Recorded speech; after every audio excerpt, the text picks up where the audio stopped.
नमस्कार। म आज फेरि आएको छु यहाँहरू समक्ष एउटा लाइभमा कुरा गर्न। संसारभरि छरिएर रहनुभएका सम्पूर्ण नेपाली भाषी दाजुभाइ दिदीबहिनीहरूलाई स्वागत गर्दछु मेरो फेसबुक लाइभमा। समय समयमा म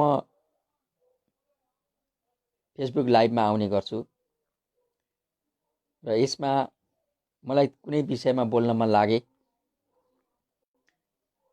म आउने गर्दछु र मलाई यहाँहरूले देख्ने पनि गर्नुभएको छ।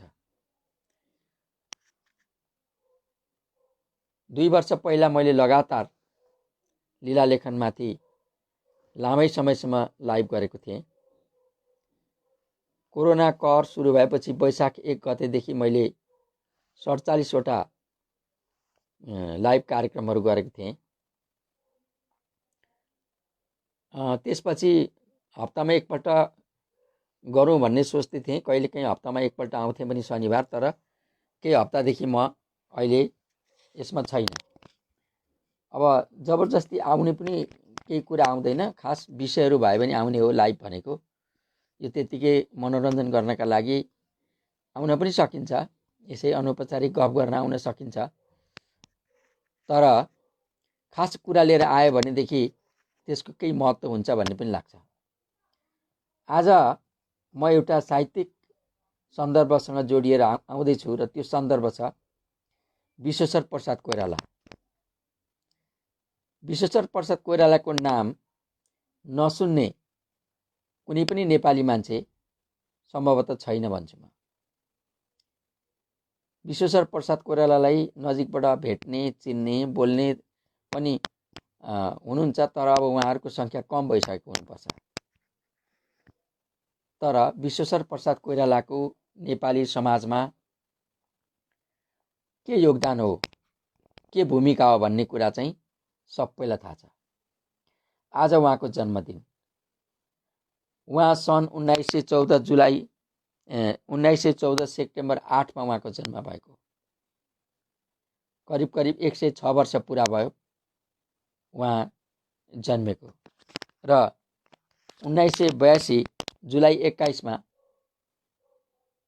उहाँको निधन भयो 68 वर्षको उमेरमा। 68 वर्षको उमेरमा उहाँको त्यसरी निधन भएको छ। अब यो छोटो समयमा उहाँको निधन हुनुको कारण पनि हामी धेरैलाई थाहा छ। उहाँलाई घाँटीको क्यान्सर थियो, तर उहाँ कस्तो ज्याद्रो मान्छे हो भन्ने हामी बुझ्दछौँ कि 30 वर्ष जति घाँटीको क्यान्सर बोकेर हिँड्नुभयो। आजका वर्तमान यो उपचार पद्धतिको युगमा पनि हामीलाई क्यान्सरले भेट्यो भनेपछि आँतिन्छौँ, डराउँछौँ। क्यान्सरले भेट्नु भनेको अब नबाँच्नु हो भन्ने गरिकन हामीले आत्मविश्वास गुमाउँछौँ।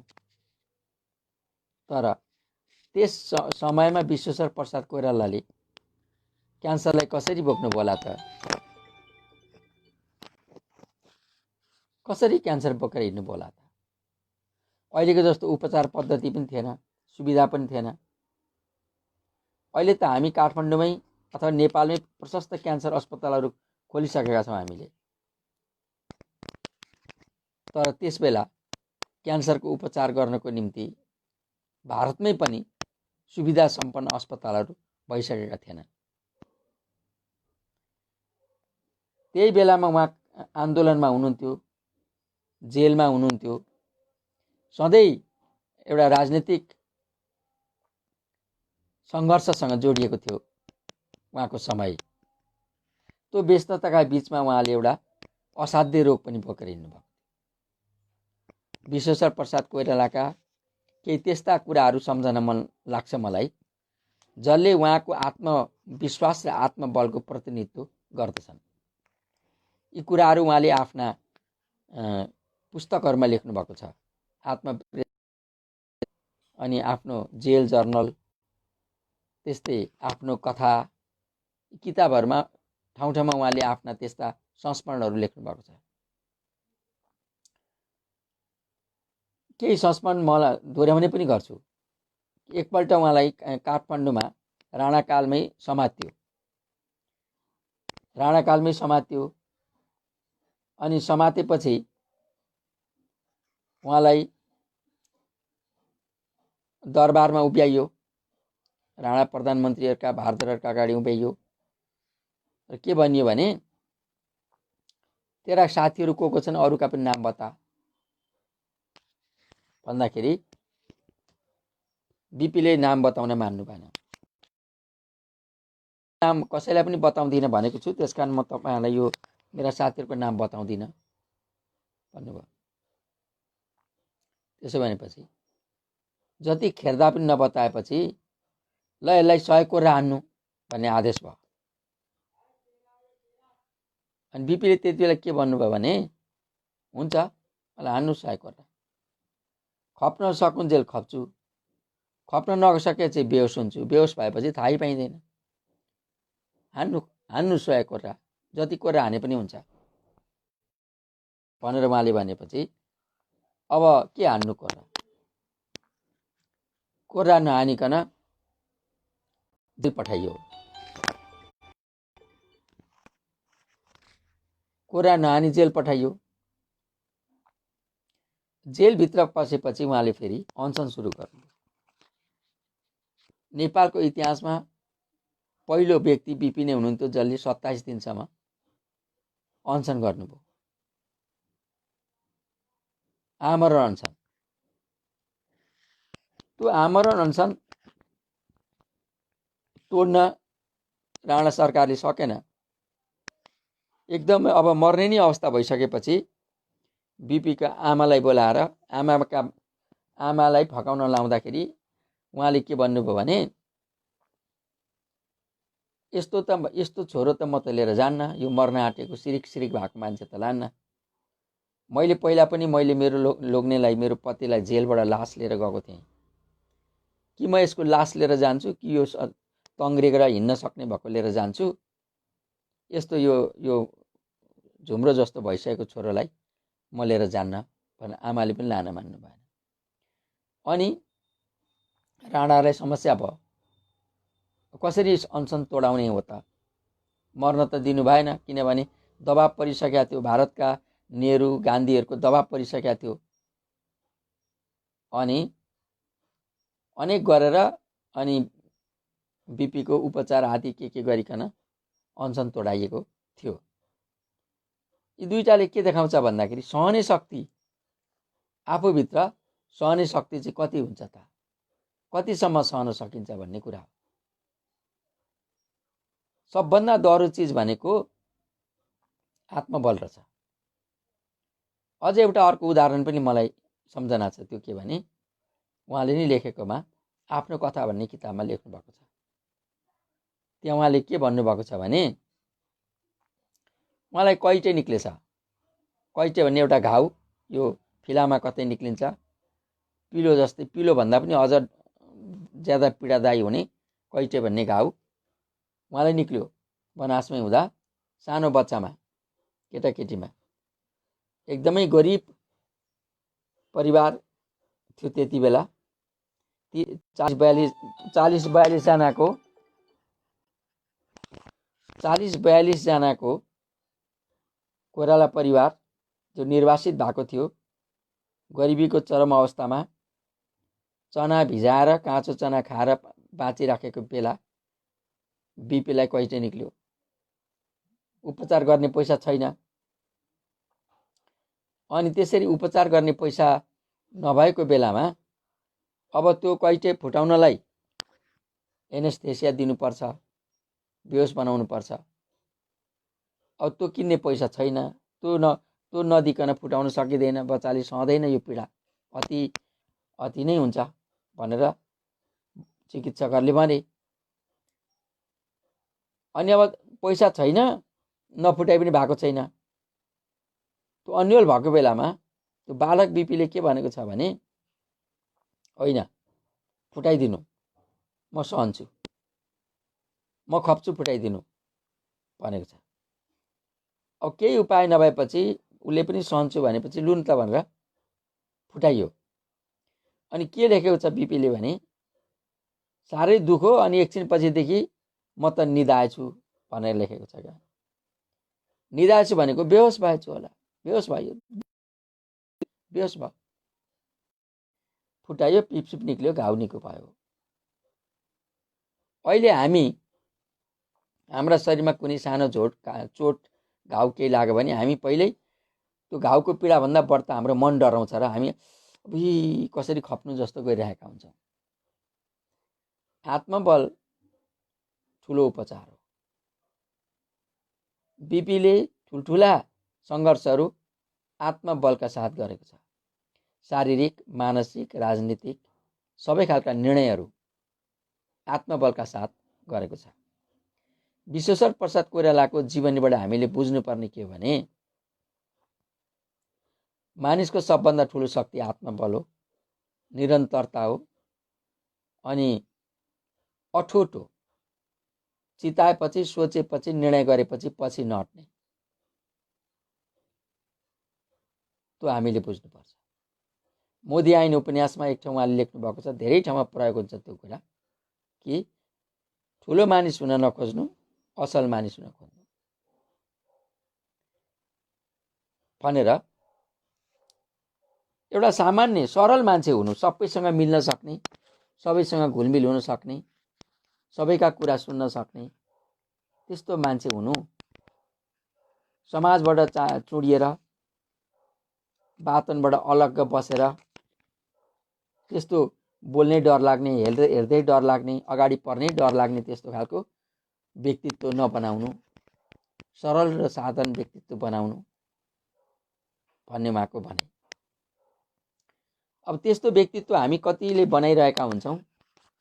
त्यो बिपीको कुरा दोहोऱ्याइरहनेहरूमै त्यो असलपना चाहिँ कति आएको छ भन्ने चाहिँ आफै ठाउँमा प्रश्न होला। बिपी कोइरालाका बारेमा हामीले लामै कुरा गर्न सक्छौँ र त्यति लामो कुरा पनि गरिरहनु जरुरी छैन, किनभने यो धेरै नै खासमा के हुन्छ भने मानिस जीवित हुइन्जेल उसका योगदानहरूको भविष्य रहन्छ, अझै नयाँ कुरा आउन बाँकी रहन्छ, जिज्ञासाका कुराहरू बाँकी रहन्छन्। तर जब मानिस दिवंगत हुन्छ, दिवंगत भएपछि उसका आउने कार्यक्रमहरू बन्द हुन्छन् र बितेका कुराहरू दोहोऱ्याउनु पर्छ। बितेका दोहोऱ्याउने कुरा त्यति नै हुन्छन् जति थाहा पाइएको हुन्छ। थाहा नपाइए पनि अनुसन्धान गर्दै नयाँ नयाँ चिजहरू उसका बारेमा निकाल्दै जाँदा पनि एक ठाउँमा गएपछि निक्लिने कुरा पनि सकिएको समय हुनेछ। बिपी कोइरालाका बारेमा पनि बाहिर आउनुपर्ने धेरै कुराहरू आइसकेका छन्। छुटफुट भएका लेख सामग्रीहरू पनि आएका छन्, प्रकाशन हुन बाँकी पुस्तकहरू पनि आइसकेका छन्, उहाँले गरेका भाषणहरूका सङ्ग्रह कुराहरू पनि आइसकेका छन्, धेरै चिजहरू आइसकेका छन्। त्यसैले बिपीलाई हेर्दाखेरि चाहिँ हामीले बिपीमा दुईटा व्यक्तित्व देख्छौँ। बिपीको व्यक्तित्वमा चाहिँ एउटा बदाम जस्तो व्यक्तित्व हो बिपीको। बाहिरको खोल बिपी कोइराला हो, विश्वेश्वर प्रसाद कोइराला हो।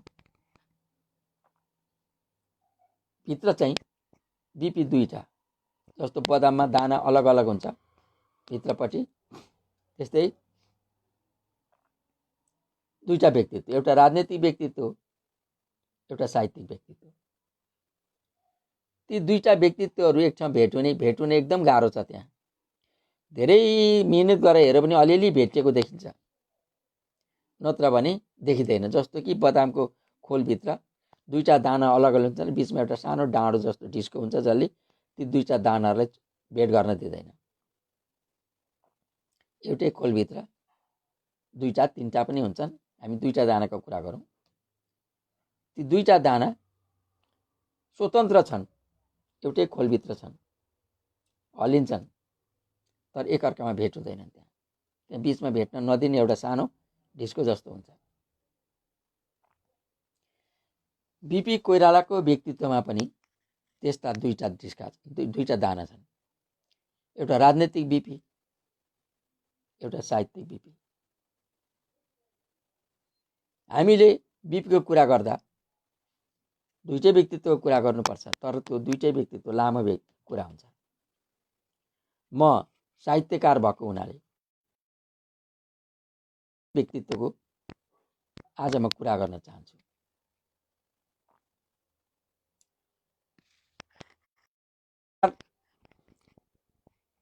सालमा एउटा किताब प्रकाशित गरेको थिएँ। त्यो किताबको नाम हो विश्वेश्वर प्रसाद कोइरालाका उपन्यासहरू। त्यो मेरो प्रकाशित कृतिहरू मध्येको दोस्रो थियो। त्यसै वर्ष सँगसँगै जस्तो बालक हराएको सूचना भन्ने निबन्ध सङ्ग्रह छापियो। त्यसको एक हप्ता पछाडि विश्वेश्वर प्रसाद कोइरालाका उपन्यासहरू भन्ने समालोचनाको किताब छापियो। बालक हराएको सूचना निबन्ध सङ्ग्रह काठमाडौँमा विमोचन भयो। कृष्णचन्द्र सिंह प्रधानले विमोचन गर्नुभयो र विश्वेश्वर प्रसाद कोइरालाका उपन्यासहरू भन्ने किताब कृष्ण प्रसाद भट्टराईले विमोचन गर्नुभयो। मैले 2045 सालदेखि विश्वेश्वर प्रसाद कोइरालाका उपन्यासहरू पढ्दै एउटा उपन्यास पढेर त्यो उपन्यासमाथि एउटा लेख गर्दै जाँदा 6वटा उपन्यासका 6वटा लेखहरू बनेका थिए। एउटा उपसंहार पनि थियो, 7वटा भए। धेरै मोटो किताब छैन त्यो। अनि पञ्चायत काल थियो त्यति बेला विश्वेश्वर प्रसाद कोइरालाका साहित्यको चर्चा गर्दाखेरि पनि प्रशासनहरूले टेढो नजरले हेर्थे। खुसी चाहिँ हुँदैन थियो उनीहरू। अब धेरै उत्साहित भएर छाप्न पनि गाह्रो थियो। म त झन् त्यति बेलाको एउटा ब्याङ्कको कर्मचारी समेत भएको हुनाले पनि मलाई सजिलो थिएन। जागिर पनि थियो सँगसँगै, प्रशासकहरूका प्रश्नहरू हुन्थे। तर मैले लेख्दै राख्दै गर्थेँ। मैले जुन किताब मैले के बुझेँ त्यति हो। त्यसलाई के भन्ने, अब समालोचना भन्ने कि अथवा के भन्ने हो मलाई थाहा छैन, तर मैले त्यसलाई समालोचनाकै नाम दिएँ। अनि 2046 सालको परिवर्तनपछि अनि अब त वातावरण राम्रो भयो, लेख्न पढ्न सुविधा भयो, उत्साहित पनि भयौँ हामी र किताब छाप्ने स्रोतको खोजी हुन थाल्यो। पैसा चाहिन्थ्यो। अब आफ्नो गोजीको पैसाले त छाप्न सक्ने स्थिति थिएन। प्रकाशनको खोजी गर्दा गर्दै जीविका इन्टरप्राइजेस बिर्तामोडले किताब छापिदिने भयो। त्यो किताब चाहिँ 2048 सालमा माघमा छापियो। संयोग त्यति बेलै नेपाली काङ्ग्रेसको 8औं महाधिवेशन झापाको चन्द्रगढीमा हुन लागेको थियो र त्यही महाधिवेशनको बेलामा कृष्ण प्रसाद भट्टराईको हातबाट त्यो किताबको विमोचन गरियो। त्यो किताब छिट्टै सक्यो। पहिलो संस्करण त मलाई लाग्छ 1-1.5 महिनामै सक्यो। त्यसको दोस्रो संस्करण केही पछि पैरवी बुक हाउसले छाप्यो काठमाडौँमा। अहिले त्यो किताब बजारमा छैन र अब 1-1.5 महिनापछि त्यसको तेस्रो संस्करण को तयारी भइरहेछ, प्रेसमा जान लागिरहेको अवस्थामा छ। त्यसमा केही थप लेखहरू पनि अहिले पछिल्ला केही लेखहरू पनि समावेश हुनेछन्। बिपीका कथा सङ्ग्रह पनि छन्, दुईटा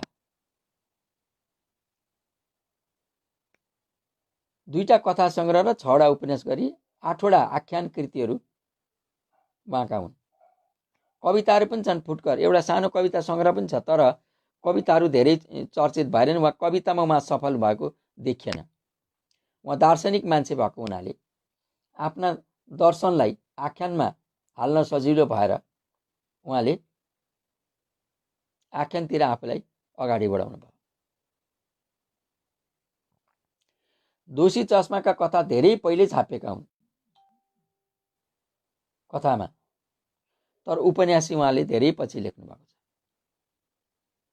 उहाँको अधिकांश उपन्यास जेल जीवनमा जेलमा बसेको बेला लेखिएका छन्। 2017 सालदेखि 25 सालसम्म 26 सालसम्म उहाँ 8 वर्ष जेल बस्नु भएको छ, 25 सालसम्म होला। त्यो जेलमा सुन्दरी जल जेलमा उहाँ बस्नु भएको बेला उहाँले लेख्नुभएका उपन्यासहरू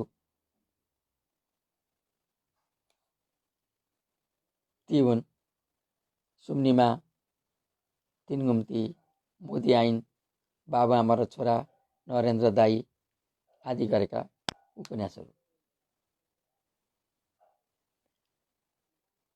अब यहाँ एउटा प्रश्न सधैँ उठ्छ मेरो दिमागमा। विश्वेश्वर प्रसाद कोइरालालाई सबभन्दा धेरै चिनिएको उहाँको राजनीतिक व्यक्तित्वले, उहाँको राजनीतिक सङ्घर्षको कथाले, उहाँको जुझारुपनले सारा जीवन पनि त्यसमै बित्यो। अहिले पनि नेपाली काङ्ग्रेसको आफ्नो मूल सिद्धान्तमा प्रजातान्त्रिक समाजवाद भन्ने जुन राखेका छन्, त्यो विश्वेश्वर प्रसाद कोइरालाको राजनीतिक चिन्तनको धारा हो। समाजवादमा प्रजातन्त्र कसरी राख्नुपर्छ, समाजवाद नभई हुँदैन, तर त्यो प्रजातन्त्र सहितको समाजवाद हुनुपर्छ। मानिसका मौलिक हकहरू, मौलिक स्वतन्त्रताहरू सहितको समाजवाद चाहिन्छ भन्ने त्यो चिन्तन विश्वेश्वर प्रसाद कोइरालाले उति बेलै गरेको। धेरै पछि त्यही चिन्तन नेपालको राजनीतिमा मदन भण्डारीले पनि गर्नुभयो। उहाँले पनि बहुदलीय जनवादमा बहुदलीयता, लोकतन्त्र, प्रजातन्त्र शब्दको फरक मात्रै हो। मदन भण्डारीको बहुदलीय जनवाद र विश्वेश्वर प्रसाद कोइरालाको प्रजातान्त्रिक समाजवादमा खासै तात्विक भिन्नता छैन सैद्धान्तिक रूपमा।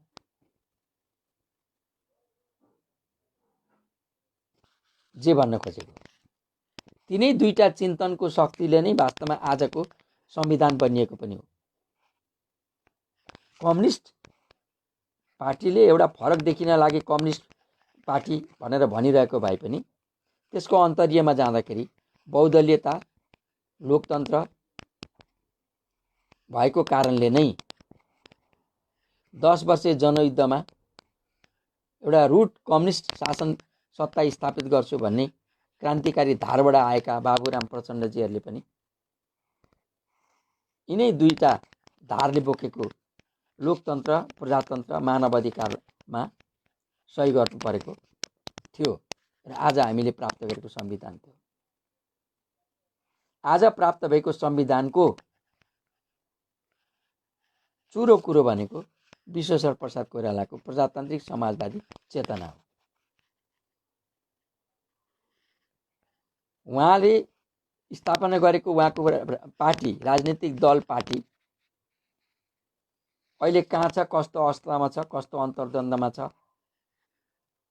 त्यो आफ्नो ठाउँमा छ। पार्टीहरू बन्ने भत्किने भइरहन्छन्। मानिसहरूले पार्टी फोरेर नयाँ नयाँ पार्टी बनाउने पनि फुर्ने जुट्ने भइरहन्छ। तर चिन्तनको एउटा निरन्तरता, देशको मूल संविधान, मूल कानुनमा जुन कुरा स्थापित भयो, मूल कुरालाई हेर्नुपर्छ त्यहाँबाट। कुन दल सफल भयो, कुन दल असफल भयो, त्यो त खेल्ने फुटबल ग्राउन्डमा कुन खेलाडीले कता गोल हानो त्यसले अर्थ राख्दैन। त्यो गोल फेरि फर्केर त्यही गोडामा आइ पनि पुग्ने हुन्छ। तर मैदान चाहिँ हुनुपर्छ। मैदान छ भने विभिन्न खेलाडीले विभिन्न प्रकारले आफ्नो खेल देखाउन सक्छ। मैदान छैन भने खेल्ने कहाँ? आज नेपालको राजनीतिले जुन मैदान प्राप्त गरेको छ, त्यो मैदानको 4 किल्ला घेर्ने, 4 सुरमा रेखा तान्ने, गोल पोस्टहरू बनाउने सब काम चाहिँ बिपी कोइरालाको प्रजातान्त्रिक समाजवादी चिन्तनले गरेको। त्यो चाहिँ 2003 सालकै हो, पार्टी गठन हुँदाकै बेला। त्यसभन्दा पछिका माइला साइला काइला पार्टीहरूले त्यसलाई सिको गर्दै आएका पनि हुन्, आफ्ना केही मौलिक चिज त्यसमा हालेका पनि। त्यसरी हेर्दा विश्वेश्वर प्रसाद कोइरालाले नेपालको राजनीतिमा एउटा दह्रो खेल मैदान, राजनीतिको खेल मैदान उहाँको चिन्तनका आधारमा स्थापित गरियो। निरन्तर राजनीतिको निरन्तरतामा पछिल्ला पुस्ताहरूले त्यो काम गरेका भए पनि त्यसको आधारस्रोत भनेको त्यो थियो। त्यताबाट बिपीलाई हेरिन्छ। अर्को पाटो बिपीको साहित्यमा म राजनीतिमा समाजवादी हुँ र साहित्यमा अराजकतावादी हुँ भनेर उहाँले भन्नुभयो। यो कुरा पनि बारम्बार दोहोरिन्छ। के भनेको त त्यो भन्दा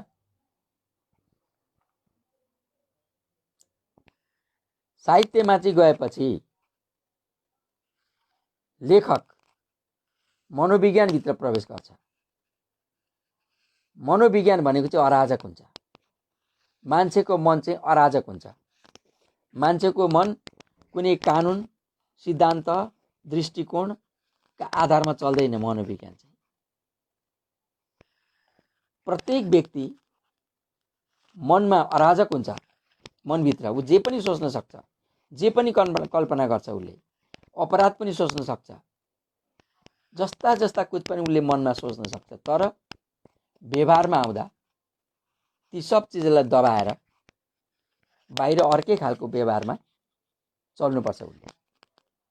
उसले चल्ने जिन्दगी, उसले चल्ने औपचारिक जिन्दगी र उसले भोग्ने मनोसंसार, मनको जिन्दगी, दुईटाको बिचमा झगडा भइरहन्छ।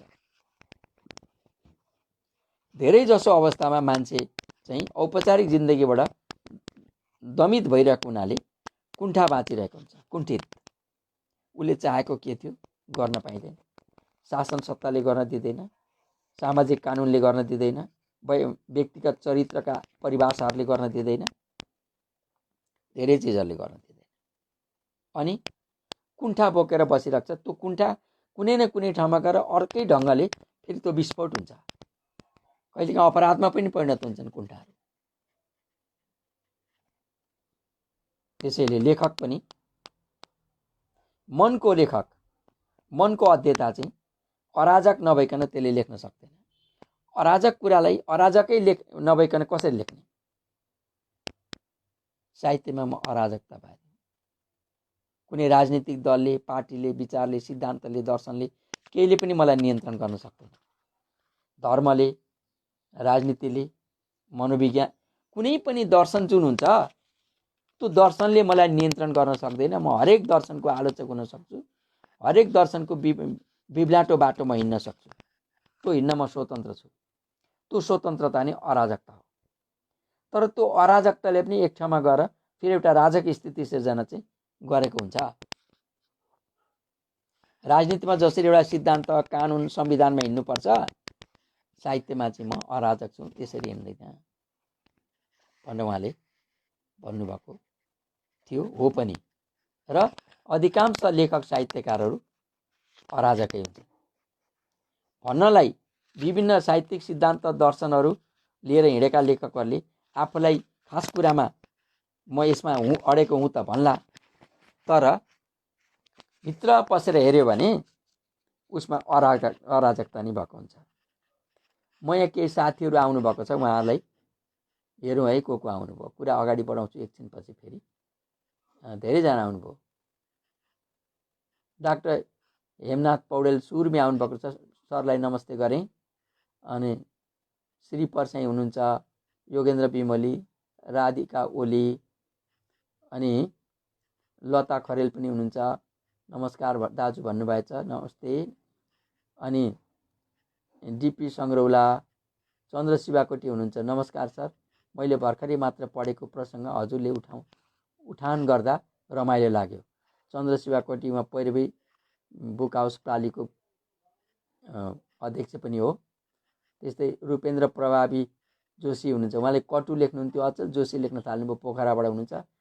नमस्ते भाइ, यहाँले मेरो लीला लेखन सम्बन्धी एकदमै राम्रो अन्तर्वार्ता धेरै वर्ष पहिला उहाँ पोखराको एउटा एफएमबाट लिनुभएको थियो, त्यो उल्लेख्य छ त्यो अन्तर्वार्ता। सुभाष नेउपाने, चुडामणि रेग्मी गुरु पनि हुनुहुन्छ, गुरुले नमस्कार गरेँ। अनि सुरेन्द्र सापकोटा उहाँले लेख्नुभयो बिपी जयन्तीको शुभकामना दाजु, जय नेपाल भन्नुभयो। जय नेपाल, नमस्कार। मीरा ढकाल हुनुहुन्छ, कुमार भट्टराई हुनुहुन्छ, याम दङ्गाल सरोवार हुनुहुन्छ।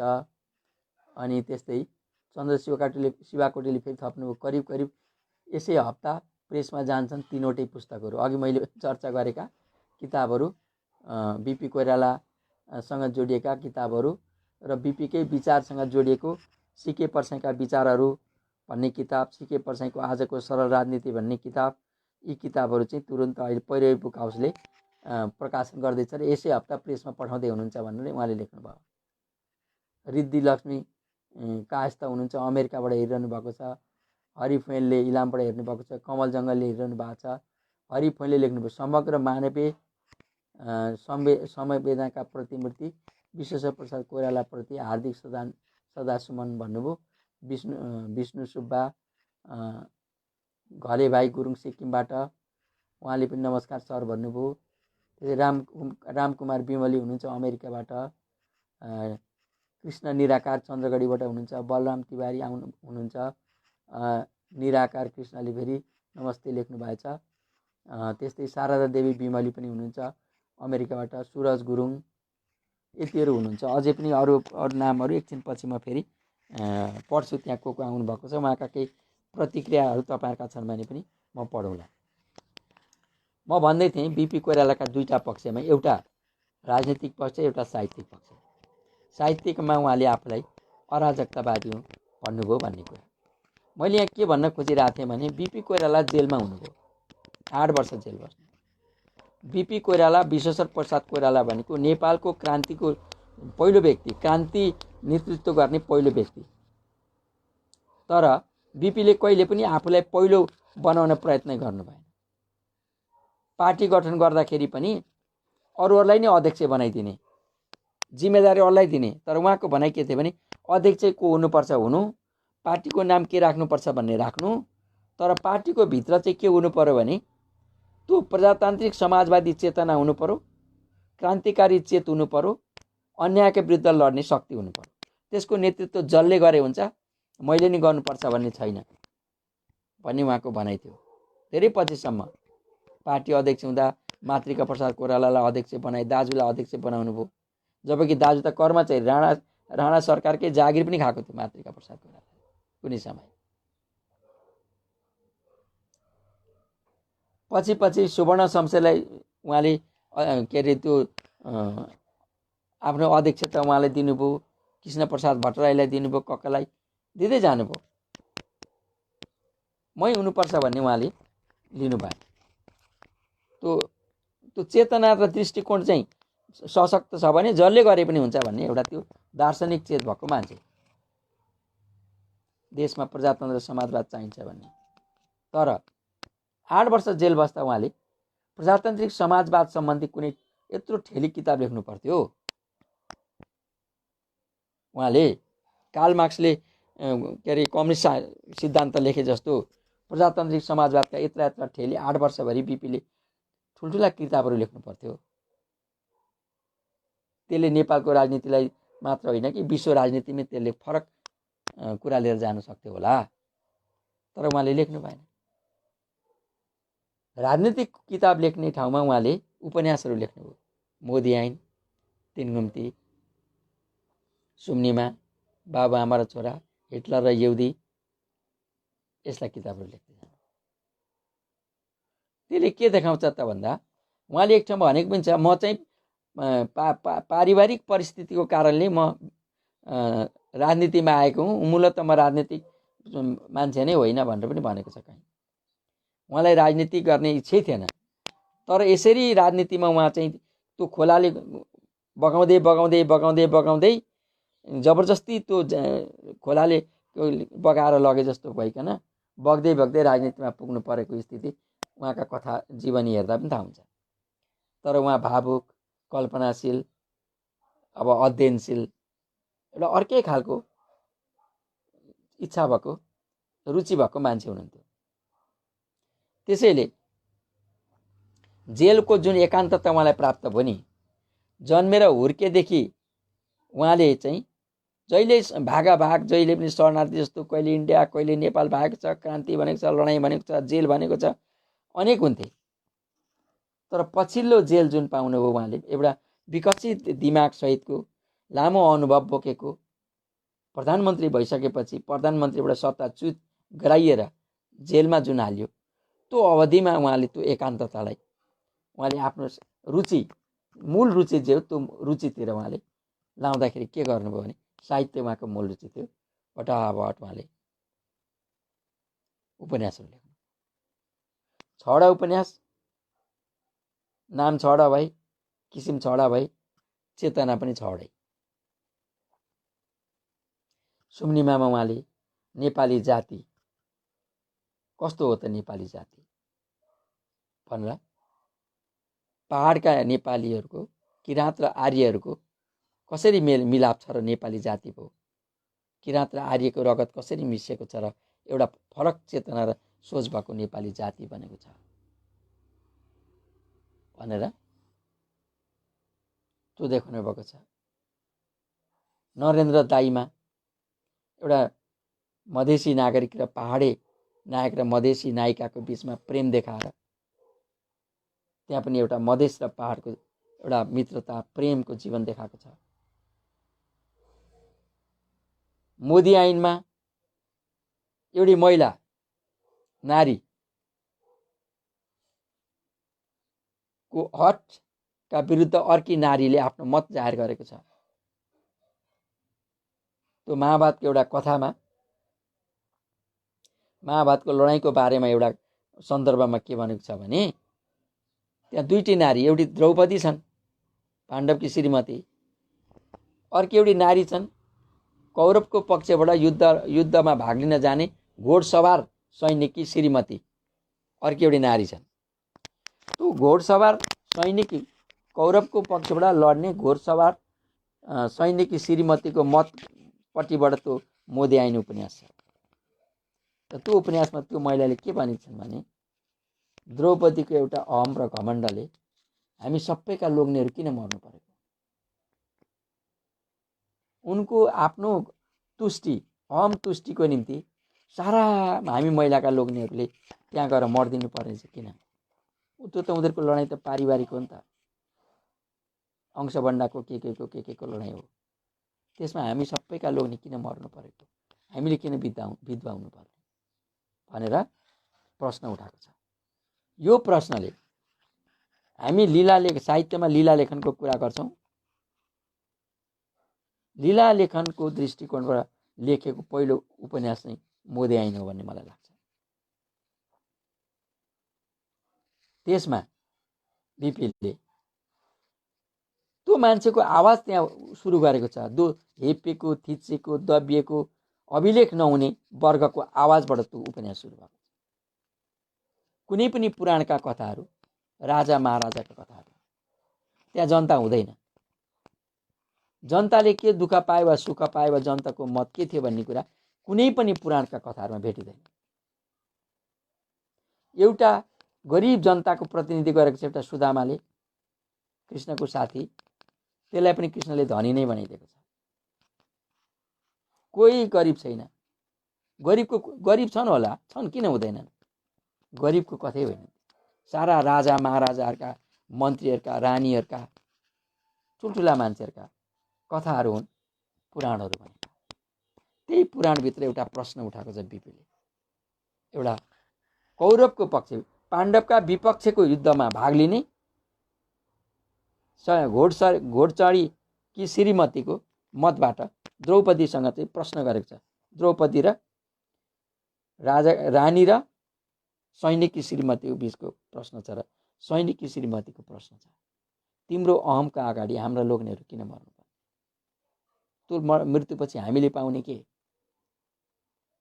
होचिएका, दबिएका, थिचिएका वर्गहरूको आवाज उठाउने साहित्यमा उठाउने पहिलो नेपाली लेखक बिपी कोइराला।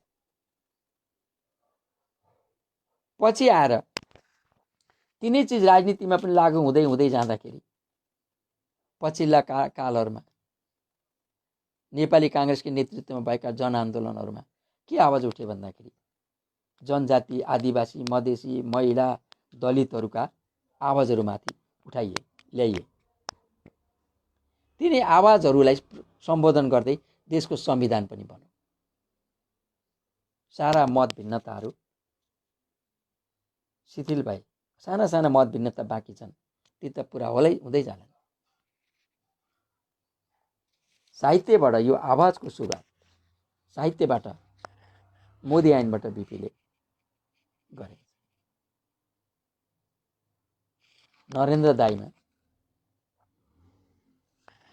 यौन मनोविज्ञानका सबै बिपीका सबै किताबमा यौन मनोविज्ञान हुँदै हो, सबै छ। हिटलर र यहुदी उपन्यास, दोस्रो विश्वयुद्धमा हिटलरले जुन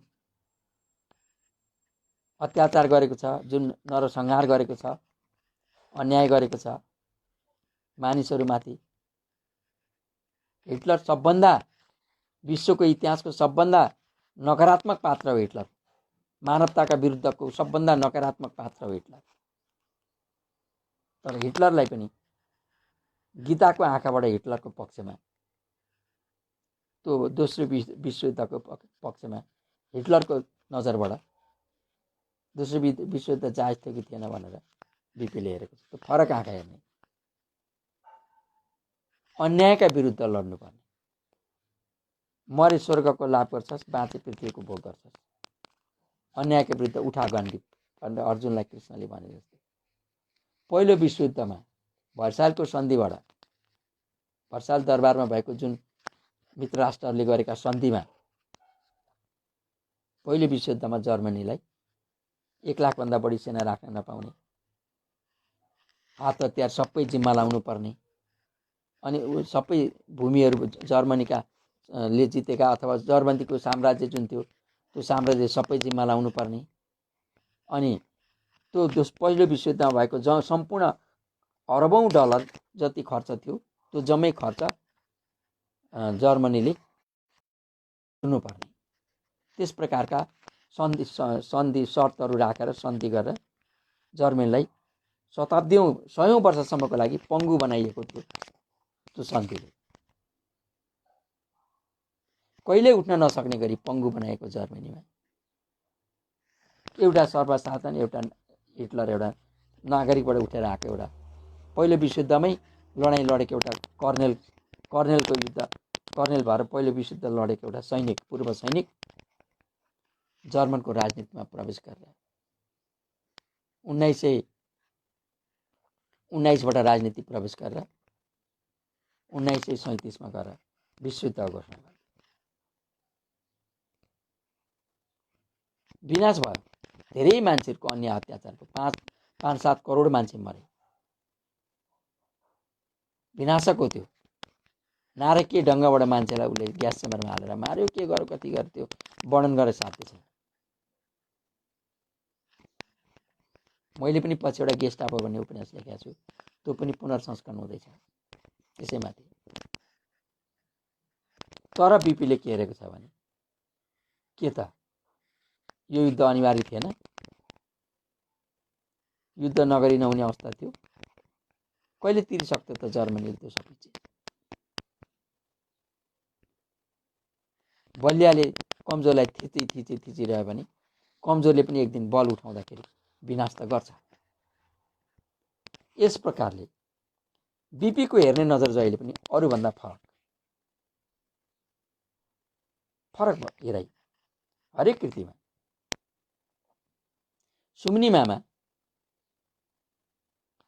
वेद पाठ गरेर सम्भोग गरेर राम्रो सन्तान जन्माउनलाई व्रत बसेर वेदका ऋचाहरू पाठ गर्दै एउटा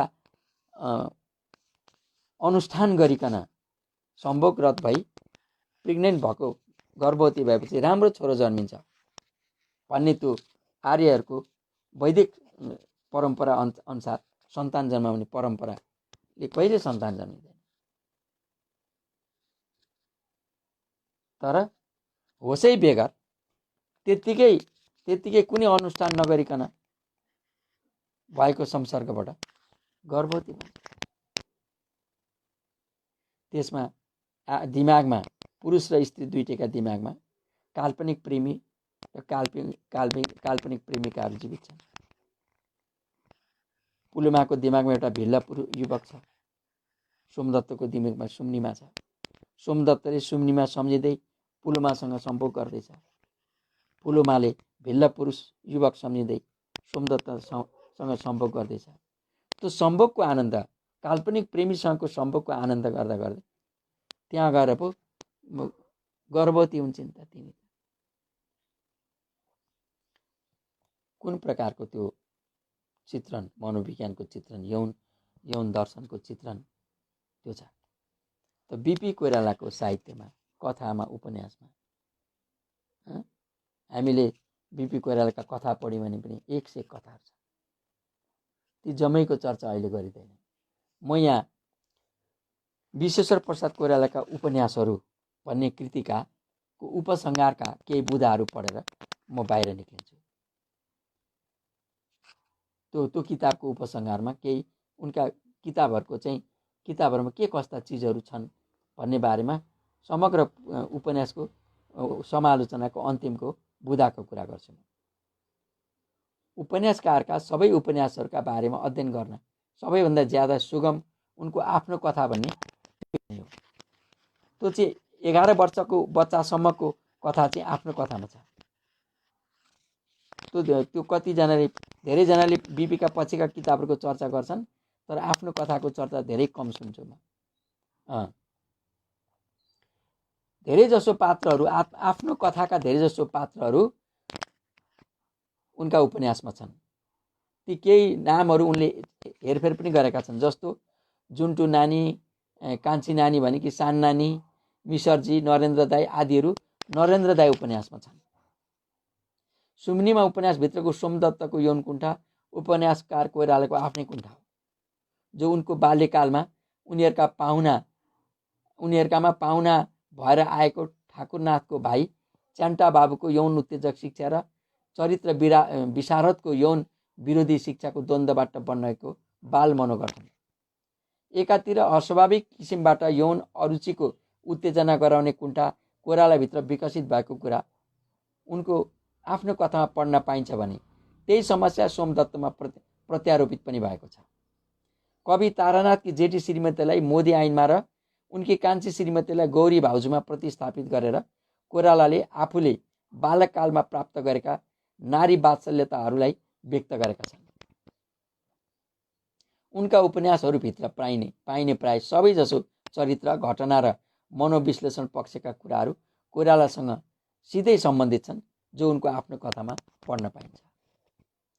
बिपीमा पाइने भावुकता, कल्पनाशीलता र जीवनवादी दृष्टिकोणले गर्दा उनी राजनीतिज्ञ भन्दा पनि गहन साहित्यकार भएकै देखिन्छन्।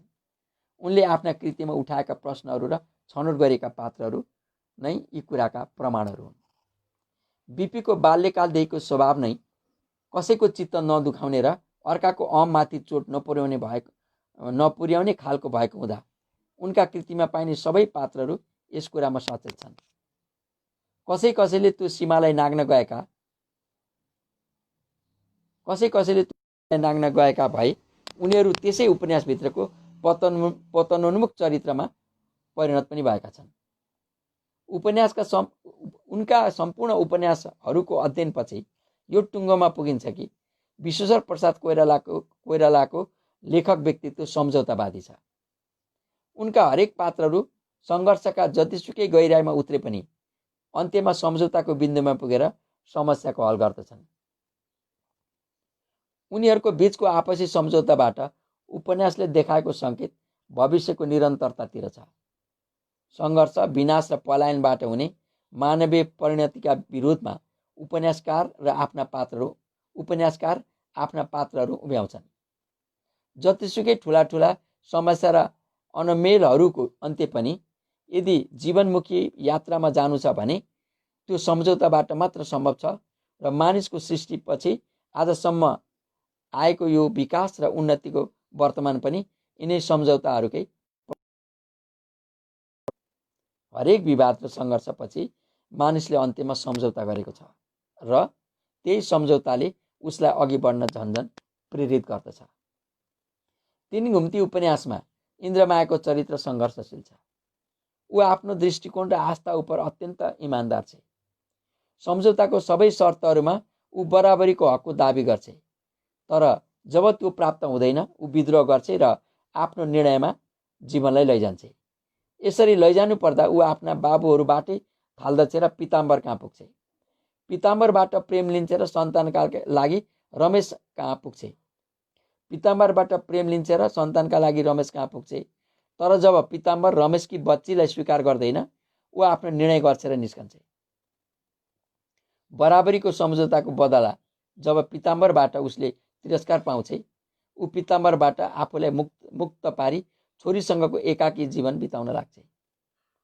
एक दिन छोरीले आफ्नो इच्छा अनुसारको युवक लिएर आउँछ। इन्द्रमाया त्यस युवकलाई स्वीकारिदिन्छ। ऊ छोरीका इच्छाहरूसँग सम्झौता गर्छ। उसले जीवनको एउटा त्यही उमेरको निर्णयले उसलाई यो अवस्थामा ल्याइ पुर्याए तापनि ऊ छोरीको इच्छाका विरुद्ध जान्न। यसरी एउटा सङ्घर्षशील नारी इन्द्रमाया जीवनको उत्तरार्धकालमा नयाँ पुस्ताहरूसँग सम्झौता गर्दछ। सुम्निमा उपन्यासका पात्रहरूमा सम्झौताका झन् ठुल्ठुला विचार छन्। ब्राह्मण कुटीका वरिपरि गोवध आदिको विरोधमा सूर्यदत्तले राजकुमारलाई पोल लगाएपछि राजकुमारले सबै किराँतहरूलाई बोलाई ब्राह्मण कुटीका आसपासमा त्यस प्रकारका क्रियाकलाप नगर्न हुकुम गरेको विरोधमा उग्र भएको किराँत युवकलाई बिजुवा सम्झाउँछ। बाँच्नलाई पो युद्ध गर्ने सल्लाह मान्न सकेला त, तर मरेर पाइने धर्मका लागि युद्ध गर्ने कुरा किमार्थ पनि मान्न सकिन्न।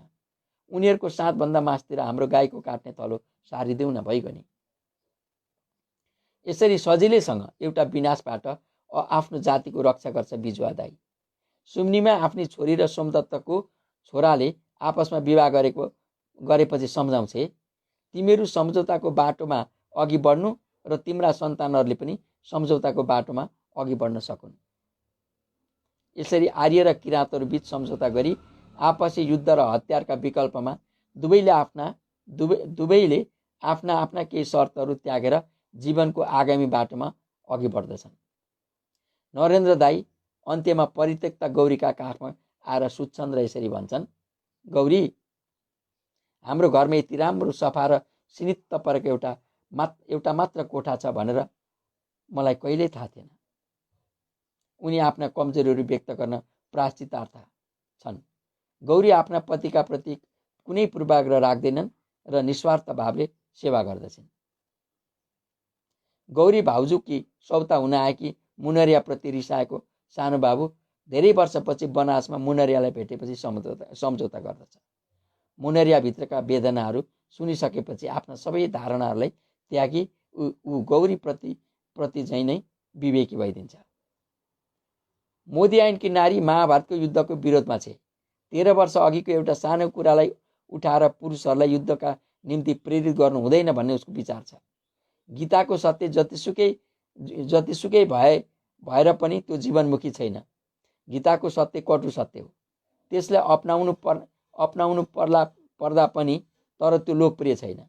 तसर्थ त्यो युद्ध जो नहुनु पर्थ्यो भयो र त्यसको परिणाम भने युगौँ पछि पनि मछुवारिन र मोदी ऐनमा आएर समेत बेरिएको छ। महाभारतको विनाश र वियोग भनेको हरेक युद्धसँग सम्बन्ध भए तापनि लेखकको दृष्टिकोण चाहिँ नारीबाट अभिव्यक्त दृष्टिकोण नै हो, जो युद्धको विरोधी छ र सम्झौता नै हुनु पर्थ्यो भन्नेमा दृढ छ। हिटलर र यहुदीमा हिटलरले जबरजस्ती विश्वलाई युद्धमा होमेको छ। लेखक हिटलरका विरुद्धमा छन्, तर त्यति भएर पनि उनी यहुदीका समर्थनमा छैनन्। उनले वर्णन गरेका इल्जे, थियोडोरा, खोरन्डो आदि पात्रहरूको अभिव्यक्ति र जीवनको स्वरूप नै युद्धका विरुद्धको तीव्र प्रतिक्रिया हो। बाबु आमा र छोरामा त सम्झौता अझ कठोर भएको देखिन्छ।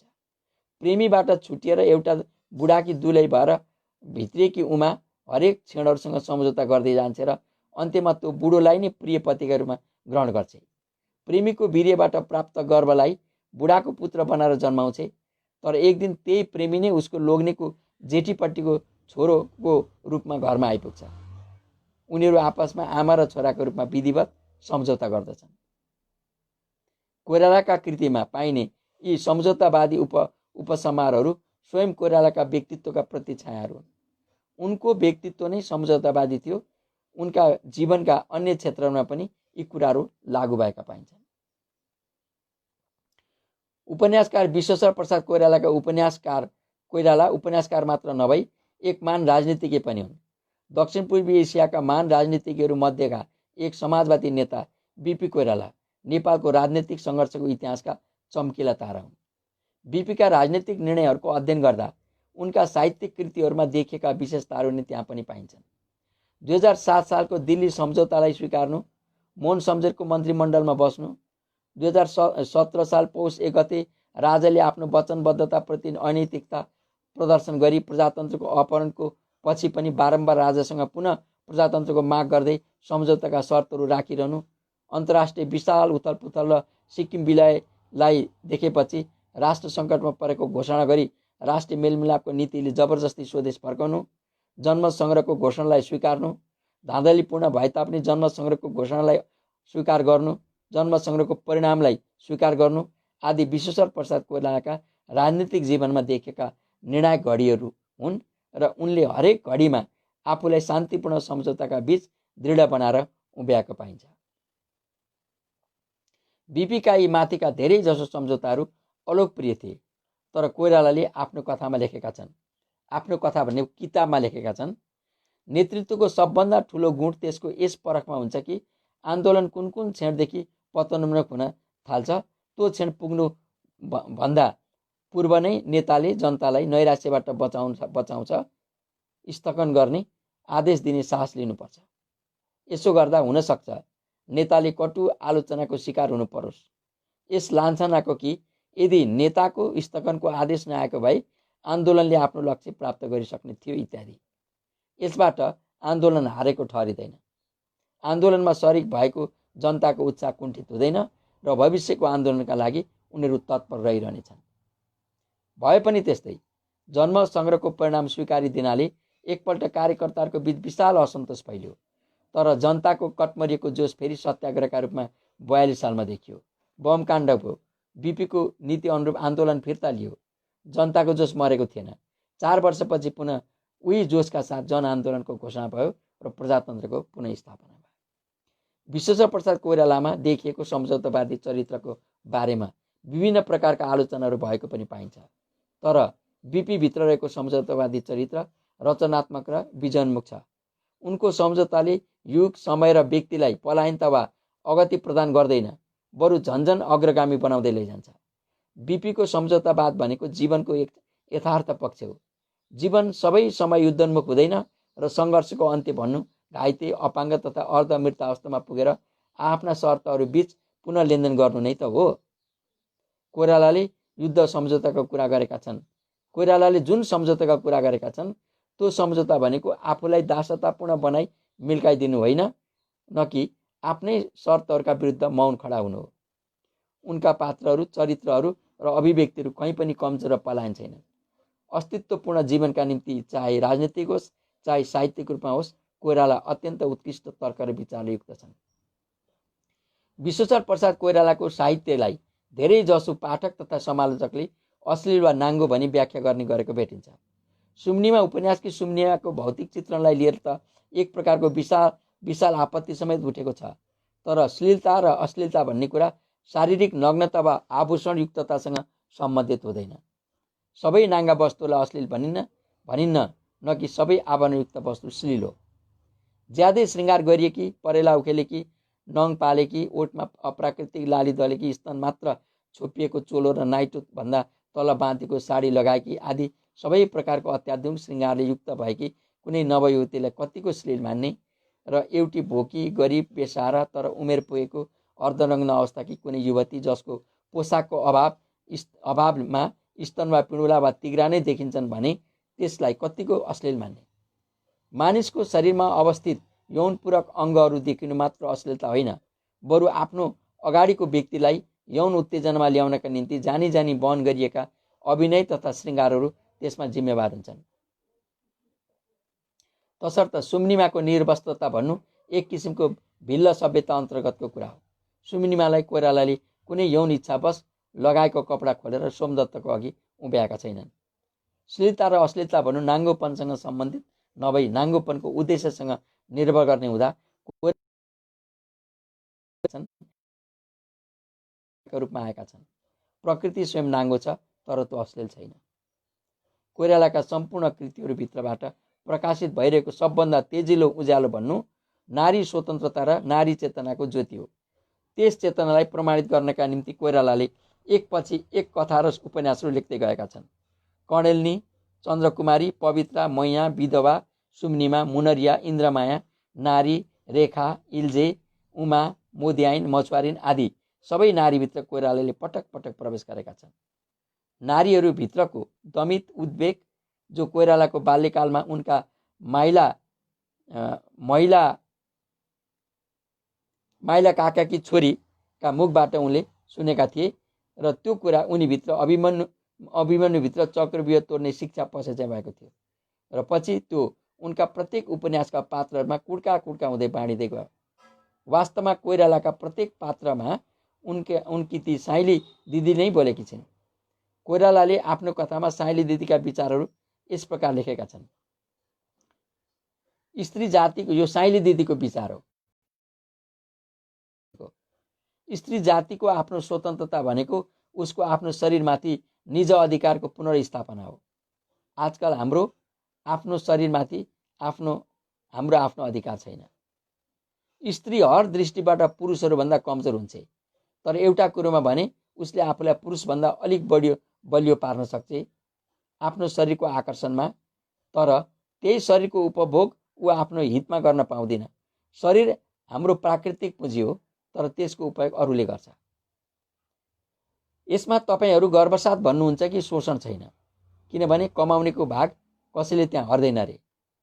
हाम्रो पुँजी, हाम्रो शरीर नै कसैले हरेर शोषण गर्छ भने तपाईँ किन त्यसको विरुद्ध आफ्नो डाको चर्को पार्नुहुन्न? पत्नी र वेश्यामा फरक यति मात्र छ, पत्नी करबलकी वेश्या हो र वेश्या स्वेच्छाकी पत्नी हो। मजदुरी त दुवैले पाउँछन्। जुन वैवाहिक न्यायले हामीलाई जकडिया छ त्यसमा हाम्रो स्वतन्त्रताको एउटा मात्र बाटो पलायन पथ बाँकी छ हाम्रो लागि, वेश्यावृत्ति। वेश्यावृत्ति स्वाभिमानी स्वास्नी मान्छेका लागि सबभन्दा इमान्दार पेशा हो। र कोइरालाको आफ्नो कथाभित्र नारी बारे यस्तो निर्णयमा पुगेका छन्। पुरुष शासित हाम्रो समाजमा नारीको चारित्रिक गुणदोषको केवल एउटा पाप छ, पतिव्रते। यदि नारी पतिव्रता छ भने उसका तमाम दोष गन्तीमा आउँदैनन् र यदि छैन भने उसका सारा गुणहरू मूल्यहीन भएर जान्छन्। पतिव्रताको पनि अर्थ यो मैथुनिक एवं एकलिङ्गी निष्ठामा मात्र सीमित पारिएको छ। यस प्रकार उपन्यासकारका लागि के भन्न सकिन्छ, उपसंहारमा बिपीका उपन्यासबारे के भन्न सकिन्छ भने उपन्यासकार कोइराला एक अत्यन्त इमान्दार लेखक हुन्, जसले जीवनका सबै अनुभवहरूलाई कलामा ढालेर हामी समक्ष पठाएका छन्। दोष मात्र केलाउने रहर गर्नेहरूले उनका कृतिलाई जे जसरी हेरे तापनि उपन्यासकार कोइराला नेपाली साहित्यको एक खुला परिवेश हुन्, जसमा सबै दिशा सधैँ र सबैका लागि प्राप्त छन्। यसरी विश्वेश्वर प्रसाद कोइरालाका उपन्यासहरू भन्ने मेरो समालोचना कृतिको उपसंहार सकिएको रहेछ। विश्वेश्वर प्रसाद कोइराला माथि धेरैवटा थेसिस भइसकेका छन्, धेरैजनाले पिएचडी गरेका छन्, विभिन्न पाटाबाट उनको अध्ययन भइसकेको छ। यो त मैले 48 सालमा छापेको किताब हो। यसै पनि यो 30 वर्ष जति भइसक्यो यो किताब आएको। 30 वर्षभित्रमा विश्वेश्वरमाथि कति काम भइसकेका होलान्, त्यो त अझ एउटा बेग्लै ठुलो पुस्तकालय आफै हुन्छ पनि।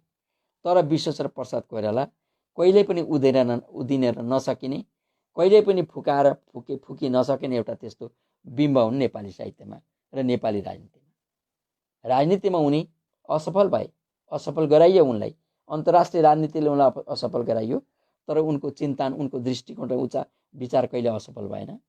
साहित्यमा पनि उनको कला, लेखन कला कहिले असफल छैन। म कार्यक्रमको अन्तिममा आइपुगेँ। अब केही साथीहरूका केही भनाइहरू रहेछन् भने त्यो पढेर म अन्त्य गर्छु। अघि धेरैजनाको त मैले नाम पढि नै सकेको छु।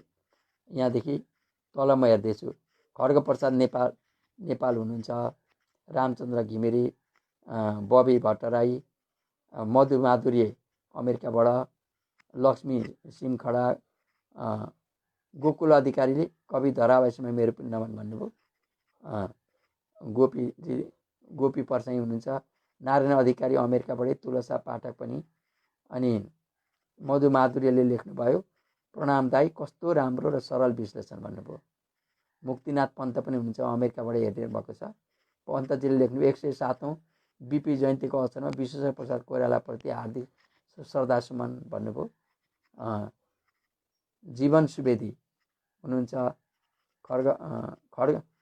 खगेन्द्र प्रसाद दाहाल हुनुहुन्छ, ज्ञान प्रकाश शर्मा जिपिएसमा अमेरिकाबाटै हो, अनि रामशरण हुमगाई पनि अमेरिकाबाटै हुनुहुन्छ, भास्कर भट्टराई, रमेश मैनाली, डिबी ठकुरी, त्यसपछि कवि पाठक पनि हुनुहुन्छ, कविजी नमस्ते, लक्ष्मी शरण अधिकारी कोइरालाप्रति श्रद्धासुमन भन्नुभयो, तिलक पाण्डे, इन्दिरा गौतम, हरिकुमार पर्साई, यतिजना हुनुहुँदो रहेछ। अरू जति यहाँ जसले लेख्नु भएन उहाँहरू पनि हुनुहुन्न भन्ने कुरा आएन। उहाँहरू सबैजनाले यहाँ जसले सुन्नुभयो हेर्नुभयो र नहेर्नु हुनेले पछि पनि यसलाई हेर्न सक्नुहुन्छ। आज म यो विश्वेश्वर प्रसाद कोइरालाको 107औं जन्म जयन्तीको उपलक्ष्यमा एउटा कार्यक्रमबाट उहाँलाई म श्रद्धासुमन अर्पण गर्दै यहाँहरू सबैबाट बिदा लिन्छु। हवस् त, नमस्कार।